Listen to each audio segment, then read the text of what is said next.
పరిశుద్ధ నామంలో దేవుని ప్రియులైన మీ అందరికీ వందనాలు తెలియజేస్తూ ఉన్నాను. ఈ సమయమందు మనం తిమోతికి రాసిన మొదటి పత్రిక 2వ అధ్యాయాన్ని ధ్యానం చేసుకుందాము.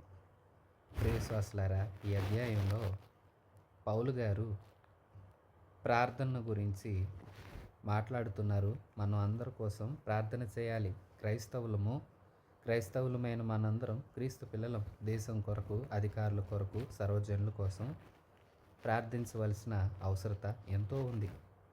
ప్రార్థన ద్వారా అన్నీ చక్కగా జరుగుతాయి. ప్రతిదీ దేవుడు మంచిగా మారుస్తాడు. ప్రార్థన ఎంతో అవసరం అంటూ ప్రార్థన చేసే విధానాన్ని గురించి, అలాగే ప్రార్థన యొక్క ఆవశ్యకతను గురించి మంచి విషయాలు తెలియచేస్తున్నారు పౌలు గారు.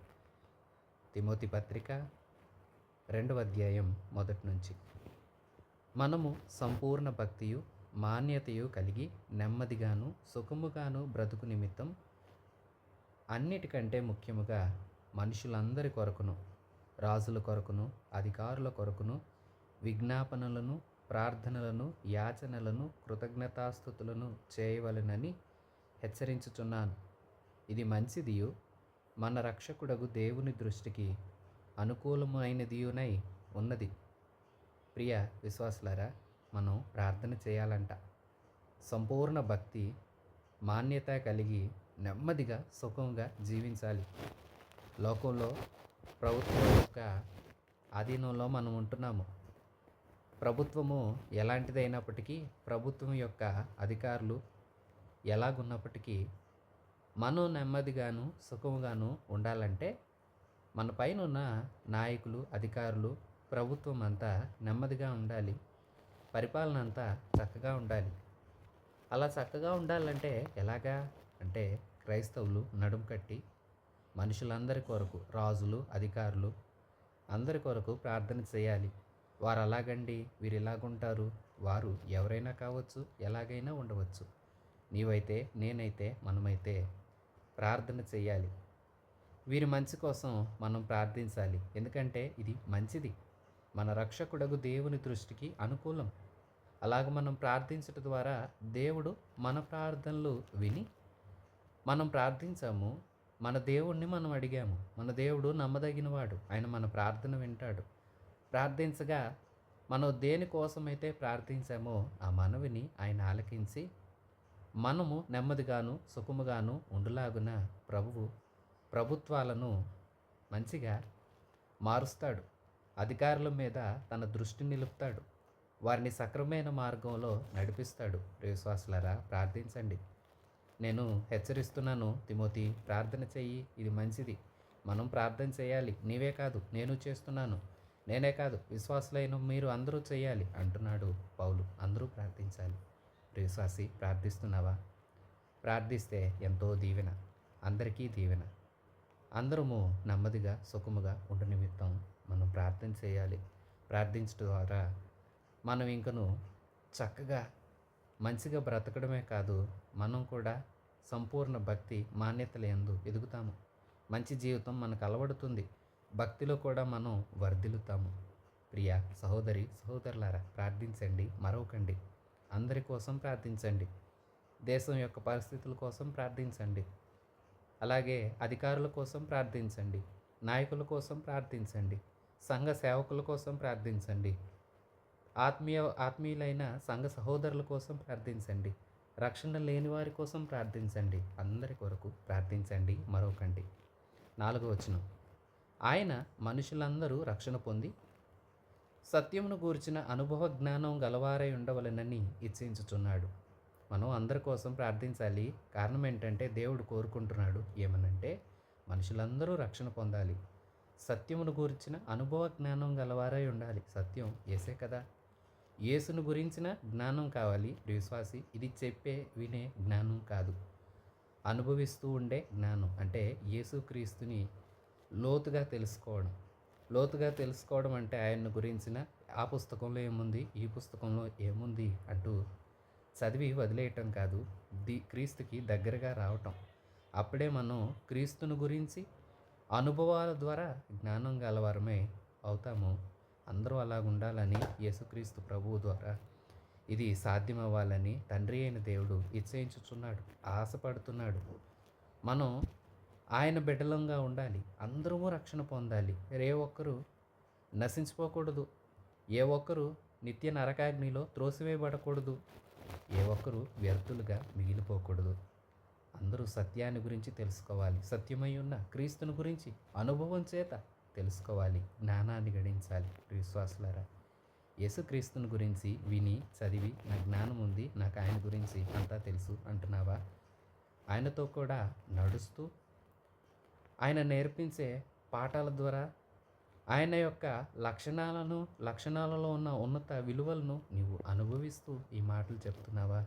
ఇంతకు యేసుని నీవెలా కనుక్కున్నావు? వినుట ద్వారా, చదువుట ద్వారా అంతేనా? లేదంటే ఆయనతో నడుస్తూ ఆయన ఏమై ఉన్నాడో, ఆయనకి ఎలాంటివి నచ్చుతాయో, ఏవి నచ్చవో అవి నీవు ఆయనతో ఉండి తెలుసుకుంటున్నావా? అలాగూ తెలుసుకోవాలని తండ్రి కోరిక. దేవుడొక్కడే, దేవునికి నరులకును మధ్యవర్తియు ఒకడే. ఆయన క్రీస్తు యేసను నరుడు.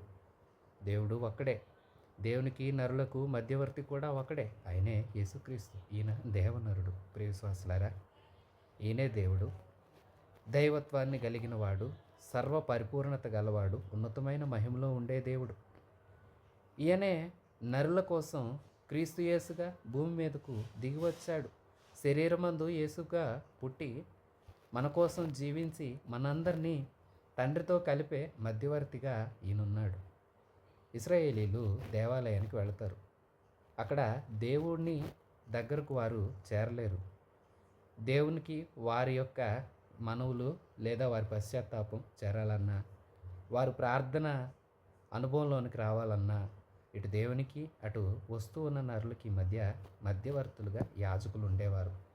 ఇప్పుడైతే ఎవరో మనకు మధ్యవర్తులు కారు, క్రీస్తే మధ్యవర్తిగా మారి నిన్ను నన్ను దేవుని రాజ్యంలోనికి అర్హులుగా మార్చాడు. తండ్రి యొద్దకు నడిపించాడు.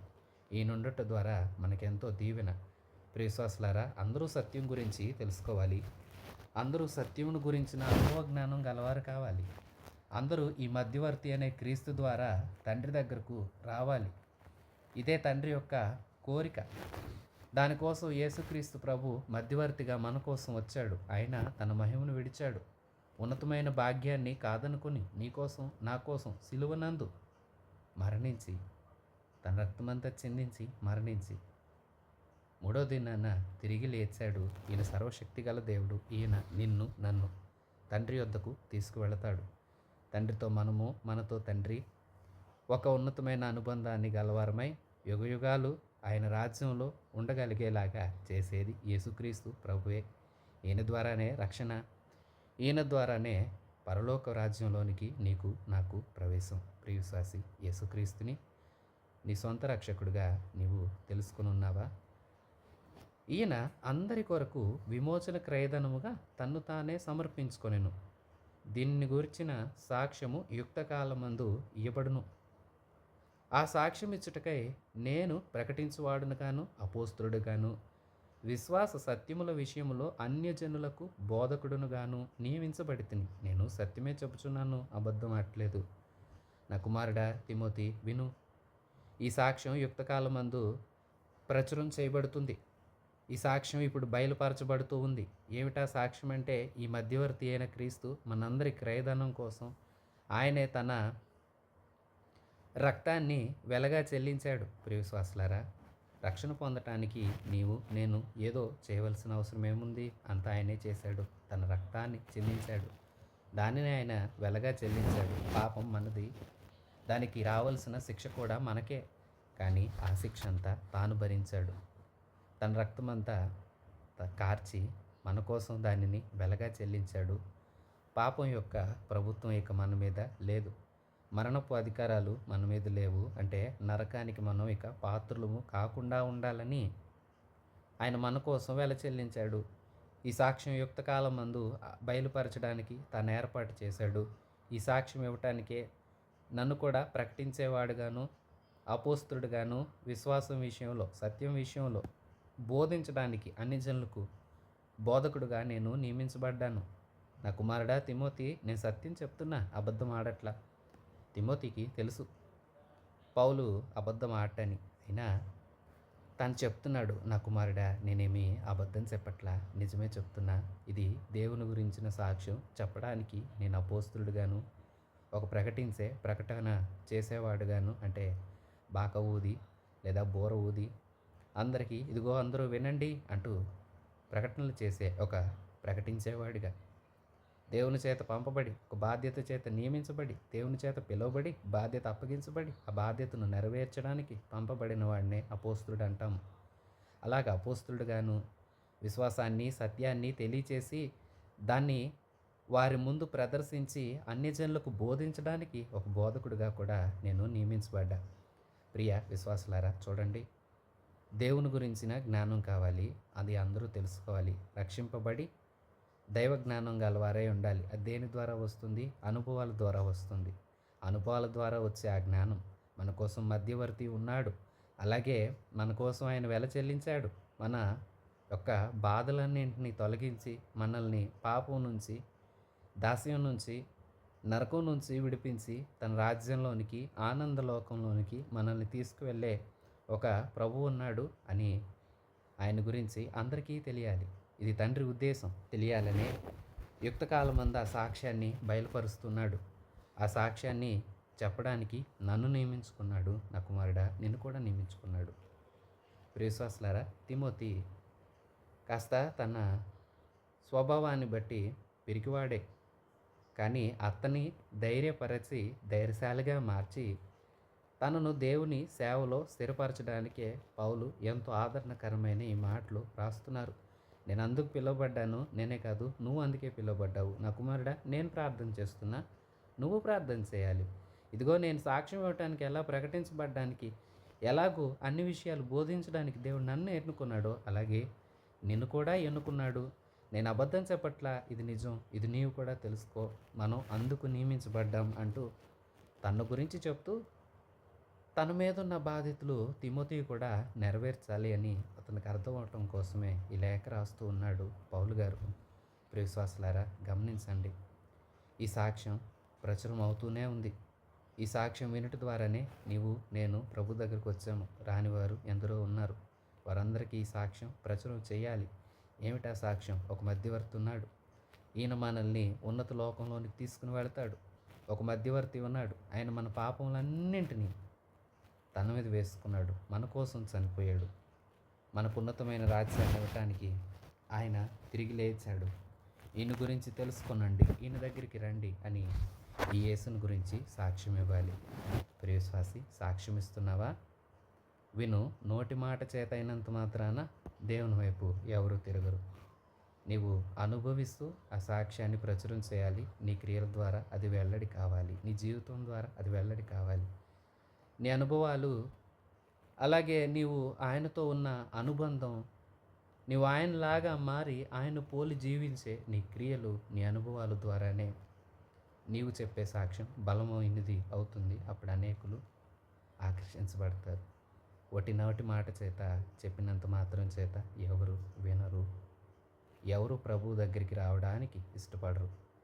సాక్ష్యార్థముగా మనం ఉండాలి. విశ్వాసాన్ని చూపిస్తూ సత్యాన్ని నేను అనుసరిస్తూ వాటి విషయంలో అన్ని జనులకు బోధించడానికి నేను నియమించబడ్డా. అపోస్తలుడను, ప్రకటించేవాడను, బోధకుడను. ఈ సాక్ష్యాన్ని గురించి చెప్తున్నాను, నేను సత్యం చెప్తున్నాను, అబద్ధం ఆడట్లేదు అంటున్నాడు పౌలు 8వ వచనం నుంచి. ప్రార్థన ఎలా చేయాలి? ఇప్పుడు వరకు అందరం ప్రార్థన చేయాలి. ఈ ప్రార్థన చేస్తూ మనం ఇచ్చే సాక్ష్యం ద్వారా, ఒకటి ప్రార్థన, 2 సాక్ష్యం ఇస్తూ అందరినీ మనం దేవుని దగ్గరకు నడిపించాలి. ప్రార్థన చేయ విధానం 8వ వచనం. కావున ప్రతి స్థలమందును పురుషులు కోపమును సంశయమును లేనివారై పవిత్రమైన చేతులెత్తి ప్రార్థన చేయవలనని కోరుచున్నాను. ప్రియ విశ్వాసులారా, ప్రతి స్థలమందు ప్రార్థన చేయవచ్చు. మనం ప్రార్థన చేయాలి. పురుషులు లేదా విశ్వాసులందరూ ప్రార్థించేటప్పుడు కోపము సంశయము ఉండకూడదు. ప్రార్థనలో ఉండకూడదు మీరు నేర్చుకునండి. విశ్వాసి, కోపంతో ప్రార్థన చేయకు. ఎవరిని కోపంతో ఎవరి మీద ఎవరో నాశనం అయిపోవాలని కోపముగా చేయబడి ప్రార్థన ఆలకించబడదు. హన్నాను గురించి మనం చదువుతాము. ఏటేటా షిలోహులో ఉన్న దేవాలయానికి వెళుతుందట. అయితే కోపంగా కోపంగా వెళుతుంది. ఒకానొక దినాన కోపమంతా ప్రక్కన పెట్టి దుఃఖంతో, వేదనతో ప్రార్థన చేస్తుంది. కోపంతో వెళ్ళినంత కాలం అంగీకరించబడలేదు. కానీ వినండి, ఎప్పుడైతే కోపాన్ని మానిందో ఆనాడు అంగీకరించబడింది. ఏమిటి? విశ్వాసులందరూ, పురుషులు, స్త్రీలు అలా అని కాదండి, అందరూ. ఇది బహిరంగ ప్రార్థన గురించి కాబట్టి పురుషుల గురించి మాట్లాడారు. మీరు జాగ్రత్తగా ఆలోచించండి. నేను హన్నా ఉదాహరణ కోపాన్ని గురించి చెప్పాను అంతే. సంశయం, సందేహించకుండా ప్రార్థించాలి. సందేహం ఉండకూడదు. నీవు అడుగుతున్నది నమ్మానని అడిగితే పొందుతావు. నీవు అడుగుతున్నది పొందుతానో లేదో అనుకున్నంత మాత్రాన చేత అడగటం ఎందుకు? అలాగ అడగకూడదు. సందేహింపక అడగాలి. సంశయం లేకుండా అడగాలి. పవిత్రమైన చేతులు చేసి నిర్దోషంగా ప్రార్థించాలి. చేతులెత్తు, మంచిది. అయితే విను, ఆ చేతులు పరిశుద్ధం ఉన్నాయా? నీ క్రియలు, నీ చేతలు అన్నీ ఎలా ఉన్నాయి? నువ్వు పరిశుద్ధంగా ఉన్నావా? పవిత్రతతో ముందుకు సాగుతున్నావా? అపరిశుద్ధంగా ఉంటే అంగీకరించబడవు. జాగ్రత్త. అప్పుడు ప్రార్థన చేయాలి. అలా చేస్తే ఆ ప్రార్థన ఆనందకరంగా ఉంటుంది. ప్రార్థన కోపం లేకుండా చేయాలి, అనుమానం లేకుండా చేయాలి, పరిశుద్ధమైన ప్రవర్తన గలవారం చేయాలి. ఏం చేయాలి? అందరి కోసం, అధికారులు, రాజులు, ప్రభుత్వాలు, అన్నింటి కోసం, మనుషులందరి కోసం ప్రార్థించాలి. ఇప్పుడు స్త్రీలను గురించి మాట్లాడుతున్నారు. 9వ వచనం, మరియు స్త్రీలు అణుకవియు స్వస్థబుద్ధియు గలవారయ్యుండి తగు మాత్రము వస్త్రముల చేతనే గాని జడలతోనైనను, బంగారముతోనైనను, ముత్యములతోనైనను, మిగుల వెలగల వస్త్రములతోనైనను అలంకరించుకొనక దైవభక్తి గలవారమని చెప్పుకొను స్త్రీలకు తగినట్లుగా సత్క్రియల చేత తమను తాము అలంకరించుకొనవలెను. స్త్రీలు మౌనంగా ఉండి సంపూర్ణ విధేయతతో నేర్చుకోవాలి. స్త్రీ మౌనంగా ఉండవలసిందే, కానీ ఉపదేశించడానికైనా, పురుషుని మీద అధికారం చేయటానికైనా ఆమెకు సెలవియ్యను. మొదట ఆదాము, తర్వాత హవ్వయు నిర్మించబడిరి కారా? మరియు ఆదాము మోసపరచబడలేదు, కానీ స్త్రీ మోసపరచబడి అపరాధంలో పడెను. అయినను వారు స్వస్థబుద్ధి కలిగి విశ్వాస, ప్రేమ, పరిశుద్ధతల యందు నిలకడగా ఉండిన ఎడల శిశు ప్రసూతి ద్వారా ఆమె రక్షింపబడును. ప్రియశ్వాసులారా, స్త్రీలను గురించి మాట్లాడుతున్నాడు. ఈ విషయంలో ఎన్నో తర్కాలు, వాదనలు, ఎన్నో సిద్ధాంతాలు ఎన్నో ఉన్నాయి. ప్రియశ్వాసి, ఆలోచించు. స్త్రీలు బహిరంగ ప్రదేశాలలో, బహిరంగ ఆరాధనల్లో ఇక్కడ చెప్తున్నారు.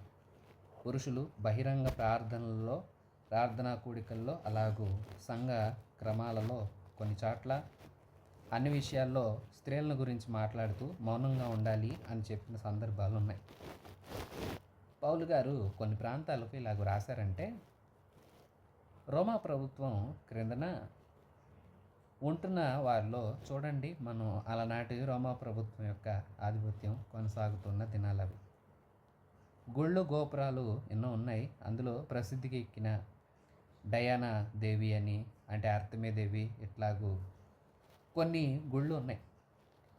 అలాంటి గుళ్ళలో పూజారిణులుగా ఉండి వీరు అలంకరించుకొని ఇంకా రకరకాలుగా భక్తి పేరుతోనే చేయకూడని కార్యకలాపాలు చేసేటివారు. వారు ఆ ప్రాంతాలకు వచ్చిన పురుషుల్ని ఆకర్షించడం, భక్తి పేరుతోనే చేయరాని కార్యములు చేసేవారని చరిత్రలు చెప్తున్నాయని ఎందరో వేద పండితులు అభిప్రాయం వ్యక్తం చేస్తారు. అలాంటి సందర్భంలో, అలాంటి ప్రాంతాలలో స్త్రీలు అలాగూ ఎంతో అలంకరించుకొని ఎన్నో రకాలుగా వారు నడుచుకుంటూ, ఎన్నో రకాలుగా ప్రవర్తిస్తూ ఇట్లాగున్నారు కదా. వారు అక్కడికి వస్తున్న పురుషులకి ఇబ్బందికరంగా ఉన్నారు కదా. మీరు క్రైస్తవులు, క్రీస్తుని ఆరాధిస్తున్న మనం ప్రత్యేక జనం, ఈ ప్రత్యేకత అన్ని విషయాల్లో ఉండాలి. కాబట్టి మీరేం చేస్తారంటే, సంఘంలో ఉన్న స్త్రీలు ఈ బహిరంగ ఆరాధనల సందర్భంలో ఊరికే అలంకరించుకొని ప్రశస్తంగా, ఎంతో గొప్పగా, ఎంతో ఉన్నతంగా కనిపించాలని కాకుండా మీరు క్రమశిక్షణ నేర్చుకోనండి. స్త్రీలు ముసుగు వేసుకోండి. స్త్రీలు మౌనంగా ఉండండి. ఆరాధన క్రమాలు అన్ని విషయాల్లో మౌనంగా ఉండండి. పోటీ మనస్తత్వంతో మనసులను రెచ్చగొట్టే విధంగా మీరు ప్రవర్తించవద్దు. తగుమాత్రంగా మితంగా ఉండండి. మీకు వెలుపటి అలంకారాలు కాదు, లోపల మంచి లక్షణాలు సత్క్రియల చేత మీరు అలంకరించబడిన వారే ఉండాలి. ఆరాధన క్రమాల్లో మీరు విధేయతగా ఉండండి. పురుషులు ఆ క్రమాన్ని కొనసాగిస్తారు, మీరు మౌనంగా ఉండండి. ఏమన్నా నేర్చుకోవాలంటే ఇండ్ల దగ్గర మీ భర్తల దగ్గరకు వెళ్ళి వివరాలు తెలుసుకొని నేర్చుకోనండి అంటూ ఇలా కొన్ని సందర్భాల్లో ప్రత్యేకంగా కొన్ని లేఖలలో ప్రత్యేకంగా ఖండించి చెప్పిన సందర్భాలు ఉన్నాయి. ప్రియశ్వాసులారా, అవి అక్కడి పరిస్థితులను బట్టి చెప్పారు. ఎందుకంటే చూడండి, పాత నిబంధన కాలంలో మిరియాము, దెబోరా ఇలాంటి వారిని దేవుడు ఉన్నతమైన పరిచర్యకు నియమించుకున్నాడు. కన్యమరియ గర్భం ద్వారా యేసుక్రీస్తు ప్రభు భూమి మీదకు వచ్చారు. అలాగే స్త్రీలలో మనం మరికొందరిని చూస్తే సంఘ చరిత్రలో గొప్ప దైవ సేవకులుగా వారు కూడా సేవకురాండ్రు పరిచర్య చేసి గొప్ప గొప్ప సువార్త పరిచర్యలు చేసి ఎన్నో ఘనమైన పాత్రలుగా వాడబడిన వారు స్త్రీలలో కూడా ఉన్నారు ఎన్నో సందర్భాలలో. అందుకే ఇప్పుడు రోమా పత్రిక ముగింపులో కూడా మనం చూస్తే అక్కడ కూడా కొందరు స్త్రీలను ప్రత్యేకంగా పేర్లు చెప్పి ఇలాంటి వారు ఎంతో సహాయపడ్డారు అంటూ వ్రాసిన సందర్భాలు ఉన్నాయి. కొన్ని చోట్ల కొన్ని పరిస్థితులను బట్టి వద్దు అన్నారంటే అక్కడ పరిస్థితులను బట్టి అని అర్థం చేసుకోవాలి, అంతే తప్ప వివాదాలకు వెళ్ళవద్దు. ఏదేమైనా ఏదైనా క్రమంగా ఉండాలంటే ఒక క్రమాన్ని పాటించాలి. అక్కడ ఇప్పుడు పురుషులు కొన్ని పనులు చేస్తూ ఉన్నారు, అక్కడికి స్త్రీలు కూడా వెళ్ళి వారు కూడా కలగ చేసుకొని ఈ పరిచర్కు ఇబ్బందులు ఉండకూడదని, బయట పరిస్థితుల్లో కూడా అలాంటి సందర్భాలు ఉంటున్నాయి కనుక సంఘంలో కూడా అలాంటి పరిస్థితులే నెలకొంటే బయట ఎలాగ వివాదాలు పుట్టుకొస్తున్నాయో, బయట ఎలాగో ఆకర్షణలు కలుగుతున్నాయో సంఘం కూడా అలాగే ఉంటుంది, అలా మారిపోతుంది. ఇవి మీలో ఉండొద్దు, అలా మీలో ఉండొద్దనే ఈ మాటలు తెలియచేస్తున్నాడు పౌలు అని మనం అర్థం చేసుకోవాలి. ప్రియశ్వాసులారా, ఎవరైనా సరే దేవుడు తమకిచ్చిన కృప చొప్పున వాడబడాలి. కానీ కొన్ని షరతులు ఉంటాయి. ప్రతి విషయంలో పరీక్షించుకొని ముందుకు కొనసాగటం ఎంతైనా అవసరం. వాదాలు పెట్టుకోవద్దు. దేవుడు ఎవరికి ఏ కృపనిస్తే ఆ కృపతో వారిని దేవుడు ఎవరిని ఏ పని కోసం నియమించుకున్నాడో ఆ పని కోసం వారిని తన ఉన్నతమైన ప్రణాళికతో వాడుకున్నవాడు దేవుడై ఉన్నాడు. దేవుడు ఎవరిని ఏ స్థానమందైనా నిలబెట్టగలడు. ఎవరు యోగ్యులుగా కనిపిస్తే వారిని తన సేవ కోసం వాడుకొనగలడు. మనమైతే వివాదాలకు తావివ్వక ప్రభు ఇచ్చిన కృప చొప్పున పరిచర్య చేసుకుంటూ ముందుకు సాగాలి. ఆదాము అపరాధంలో పడ్డాడంటే ముందుగా మోసపుచ్చబడింది హవ్వ కదా. హవ్వ మోసపుచ్చబడింది, ఆ తర్వాత ఆదాము కూడా ఆ పాపంలో పాలిభాగస్తుడయ్యాడు. ఇక స్త్రీ ఒక బిడ్డను కనిందంటే ఒక పాపిని భూమి మీదకు తీసుకువచ్చింది. ఎందుకంటే ఆదాము స్వభావం చేత పుట్టబడిన మనందరము పాపులమే. అయితే ఒక స్త్రీ ప్రసూతి ద్వారా అందరికీ రక్షణ కలిగింది. ఆమె కన్య అయిన మరియ పరిశుద్ధాత్మ సహాయం వలన గర్భం ధరించినదే యేసుక్రీస్తుని ప్రసవించింది. యేసుక్రీస్తు ప్రభు లోకమందరి పాపముల నుండి విడిపించే లోకరక్షకుడు. ఈ లోకరక్షకుడైన యేసు అందరినీ రక్షిస్తున్నాడు, పాపాల నుంచి విడిపిస్తున్నాడు, అందరి కోసం విమోచన క్రయధనాన్ని చెల్లించాడు. దేవునికి మనకు మధ్యవర్తిగా ఉన్నాడు. దేవుని దగ్గరకు, ఆయన రాజ్యంలోనికి మనల్ని తీసుకువెళ్ళే మార్గం ఈయన నీవు నేను కష్టపడకూడదని మనందరి పాప శిక్షను, దోష శిక్షను ఆయన మోసాడు. ఇక పాపములో, దోషములో నిలిచి ఉండగా ఈ యేసుక్రీస్తుని స్వంత రక్షకుడిగా అంగీకరించి నీపైని అధికారమంతా ఆయనకి ఇచ్చి, ప్రభు నీవు నీ చిత్తములో నన్ను నడిపించు, నీకు తగినట్లుగా నడిచే కృప నాకు ఇవ్వు అంటూ ఆయనకు నిన్ను నీవు సమర్పించుకో. పాపాన్ని విడిచిపెట్టు, మరెన్నటికీ చేయకు, పవిత్రమైన చేతులెత్తు. అంటే నువ్వు ప్రార్థించేటప్పుడు అలాగే నీ జీవితంలోనూ పరిశుద్ధత ఎంతో అవసరం. నీ జీవితంలో పరిశుద్ధత లేకపోతే నీవు పవిత్రమైన చేతులు ఎలాగెత్తగలుగుతావు? నువ్వు పరిశుద్ధంగా ఉంటేనే కదా. పవిత్రంగా ఉండు, పవిత్రమైన హృదయంతో చేతులెత్తి ప్రార్థన చెయ్యి. సంశయించకు, అనుమానం వద్దు, కోపం వేడు. యథార్థమైన మంచి మనస్సాక్షితో పరిశుద్ధమైన జీవిత విధానంలో నీవు ఉంటూ నీవు ప్రార్థించు. అందరి కొరకు ప్రార్థించు. ప్రభుత్వాల కొరకు ప్రార్థించు. మంచిగా ఉంటాము, భక్తిలో ఎదుగుతాము. అలాగే ప్రియ విశ్వాసులారా నెమ్మదిగా సుఖంగాను జీవించగలుగుతాము. ప్రియ విశ్వాసులారా ప్రార్థించండి. మంచి హృదయంతో ప్రార్థించండి. పవిత్రమైన చేతులెత్తండి. అంటే జీవితంలో పరిశుద్ధత ఉంటేనే చేతులు పరిశుద్ధంగా ఉంటాయి అని గుర్తుంచుకోనండి. కోపం మానండి. సంశయంతో వద్దు. మీరు అడుగు వాటి నెలను పొంది ఉన్నామని నమ్మి ప్రార్థించండి. ప్రార్థన ద్వారా గొప్ప విజయాలు దేవుడు మనందరికీ అనుగ్రహించి మన యొక్క పైని అధికారులు, ప్రభుత్వాలు అందరూ మంచిగా ఉండేలాగా, తద్వారా మనందరికీ సుఖము నెమ్మది కలిగేలాగా మనం ప్రార్థించాలి. మనం ప్రార్థించడం ద్వారా ఇవన్నీ మన కళ్ళతో చూసి ఆనందించగలుగుతాము. నీవు నేను ప్రార్థించాలి. కార్యాలు జరిగించేది క్రీస్తే. కార్యాలు జరిగించే క్రీస్తుకే మన మనవులను సమర్పించుకుందాము. ప్రార్థిస్తూ మనం ఉంటే మన యొక్క ప్రార్థన, క్రైస్తవుల యొక్క ప్రార్థన దేశానికి దీవెన. ప్రియ విశ్వాసి, నీవు క్రీస్తును అనుసరిస్తున్న క్రీస్తు బిడ్డవేనా? అయితే దేశం కొరకు ప్రార్థించు. సంఘం కొరకు, సేవకుల కొరకు, మనుషులందరి కొరకు, అధికారుల కోసం, ప్రభుత్వాల కోసం ప్రార్థించు. ప్రభు అలాంటి కృప మనందరికి అనుగ్రహించి ఈ మాటలు ప్రతి వారి హృదయాలు స్థిరపరిచి మహిమ కలిగిన ఆయన రాకడకు మనందరినీ సిద్ధపరచునుగాక. ఆమేన్. మన ప్రభు అయిన యేసుక్రీస్తు కృప, తండ్రి అయిన దేవుని పరమ ప్రేమ, పరిశుద్ధాత్మ దేవుని సన్నిధి సహవాసం మనందరికీ సదాకాలం తోడయుండి నడిపించునుగాక. ఆమేన్. God bless you.